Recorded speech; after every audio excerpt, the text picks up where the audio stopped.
खूप थकलो आहेत आणि सकाळपासून जेवण केले नव्हते, तर आम्ही आलो जेवायला. आईने केली मस्त अशी वांग्याची भाजी.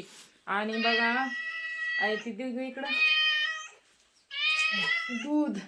तर आईला आमच्या खायचे दूध. बघा कसं मस्त तापलेलं म्हशीचं, गावरान म्हशीचं दूध आहे, बघू शकताय मस्त.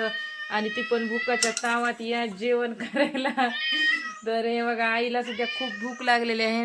वांग्याची भाजी तर बघा कुणाकुणाच्या तोंडाला पाणी सुटतंय. मला कमी नीट बघा, नीट ठेव का माझ्या, तर मला तर बोलता येईना एवढी भूक लागली. आणि एवढं मांजराचा कालवा अजून येऊ का, इकडे एक मांजर आणि तेव्हा तिकडे एक मांजर.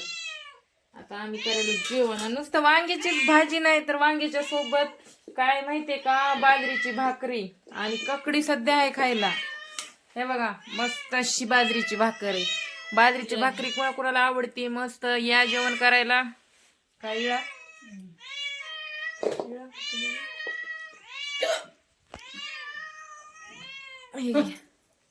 इळा ककडी खायला इळा. तर आम्ही आता करतोय जेवण. हे बघा जेवण चालू आहे माझं. कुणाकुणाला आवडती बाजरीची भाकरी आणि वांग्याची भाजी, ती पण झणझणीत गावरान रानातलं गावठी वांग. म्हणजे शहरात अशी मोकळी भाजी बनवतात आणि आपल्या गावाकडे अशी पातळ भाजी बनवली जाते. तर या मस्तपैकी जेवायला आम्ही करायला जेवण. तुम्हाला आमचं जेवण कसं वाटलं? असं रानात घर मस्त, रानात स्वयंपाक बनवायचं, जेवायचं, कमेंटमध्ये नक्की सांगा. जेवण वगैरे झालेले आहेत. आम्ही आता आम्हाला घालायचे वांग्याच्या झाडाला पाणी.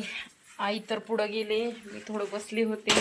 ते कटाळा आलाय, सवय मोडली रानात काम करायची, त्यांना लई कटाळा येते बाबा. कपडे धुवायचे पडलेत अजून, तेवढं वांग्याच्या रोपाला पाणी घालावं म्हणलं आणि पुन्हा इकडं बघा कपडे पडलेत धुवायचे तसेच. तर काय मस्त झाडाची सावली म्हणतात. कुणाकुणाला आवडते असं मस्त रानामध्ये नाही का, झाडाखाली एन्जॉय एन्जॉय म्हणजे जेवण बिवण करायला. आम्ही इतक्या लांब पसार राहण्याचं कटाळा येते म्हणून आम्ही घरातच जेवण करतो. मस्तपैकी बघा इथं किती झोपले तर भारी झोप लागेल ह्या झाडाखाली. लय कटाळा आलाय म्हणून मी चालले इकडं पाणी टाकायला वांग्याच्या झाडाला. इकडं एकच पात राहिली का? मोहरी राहिल्या तर अर्ध्या अर्ध्या. एक एक डबा होतो का दोन? एक एक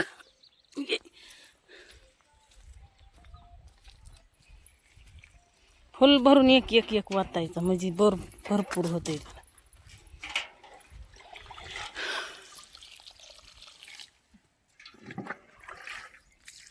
उद्या पस्तोर ह्याला तेज आलं तर समजायचं उद्याच्याला म्हणजे वांगे सक्सेसफुल आहेत. येत या होय, तसं कसं राहीन ती.